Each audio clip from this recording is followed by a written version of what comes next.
Welcome to Raj news. నేను అమూల్య. ఇక details చూసినట్టయితే ప్యారిస్ ఒలింపిక్స్ 2024లో భారత్కు భారీ షాక్ తగిలింది. మహిళల 50 kgs ఫ్రీస్టైల్ విభాగంలో ఫైనల్కు చేరి పతకం ఖాయం చేసుకున్న స్టార్ రెజ్లర్ వినేష్ ఫోగాట్ పై అనర్హత వేటు పడింది. 50 kgల విభాగంలో ఉండాల్సిన దానికంటే ఎక్కువ బరువు ఉండడంతో ఒలింపిక్ నిర్వాహకులు ఈ నిర్ణయం తీసుకున్నారు. వినేష్ 100 గ్రాముల బరువు ఎక్కువగా ఉంది. ఈ వేటుతో భారత్ సహా వినేష్ స్వర్ణ పతకం ఆశలు గల్లంతయ్యాయి.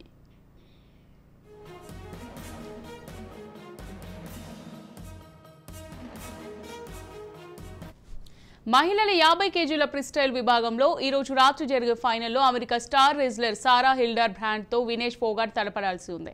క్రమంలో ఆమె బరువును చూసిన ఒలింపిక్స్ నిర్వాహకులు 100 గ్రాములు అదనంగా ఉన్నట్టు గుర్తించారు.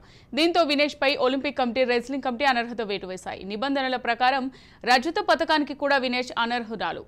29 ఏళ్ల వినేష్ కెరీర్ ఆరంభం నుంచి 53 kgల కేటగిరీలోనే పోటీ పడింది. అయితే ఒలింపిక్స్ 2024 ముందు తప్పనిసరి పరిస్థితుల్లో 50 kgల విభాగానికి మారాల్సి వచ్చింది. ఫైనల్ పోరులో పసిడి పతకం సాధిస్తుందన్న ఆశల వేళ ఈ వార్త కోట్లాది మంది భారతీయుల హృదయాలను ముక్కలు చేసింది. ఈ క్రమంలోనే అనర్హత వేటుపై ప్రధాని మోదీ స్పందిస్తూ వినేష్ను ఓదార్చారు. వినేష్, నువ్వు ఛాంపియన్లకే ఛాంపియన్. నీ ప్రతిభ దేశానికి గర్వకారణం. భారతీయులందరికీ నువ్వు స్ఫూర్తిదాయకం. ఈ రోజు నీకు తగిలిన ఎదురు దెబ్బ ఎంతో బాధించింది. దీన్ని వ్యక్తం చేయడానికి నా దగ్గర మాటలు లేవు. కానీ ఈ బాధ నుంచి బయటపడి నువ్వు బలంగా తిరిగి రాగలవని నేను నమ్ముతున్నా. సవాలును ఎదిరించడం నీ నైజం. నీకు మేమంతా అండగా ఉంటామని మోదీ భరోసానిచ్చారు.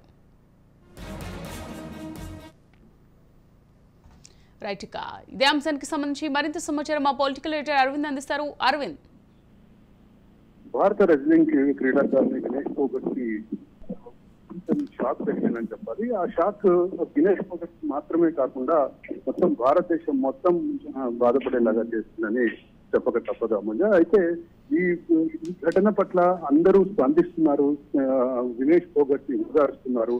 మరోపక్క వినేష్ ఫోగట్ ఈ టెన్షన్ తోటి డీహైడ్రేషన్ కి గురై అస్వస్థతకు గురయ్యారు. ఆమె ప్రస్తుతం ప్రాథమిక చికిత్స తీసుకుంటున్నారు.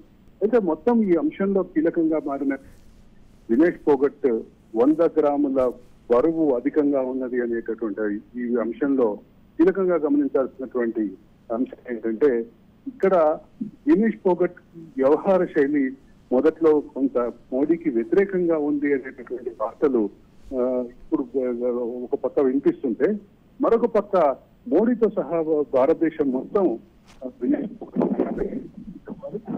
మోడీ స్వయంగా చేయడంతో పాటు భారత ఒలింపిక్ సంఘం అధ్యక్షురాలైనటువంటి పిటి ఉషాకి ఆదేశం ఇచ్చారు.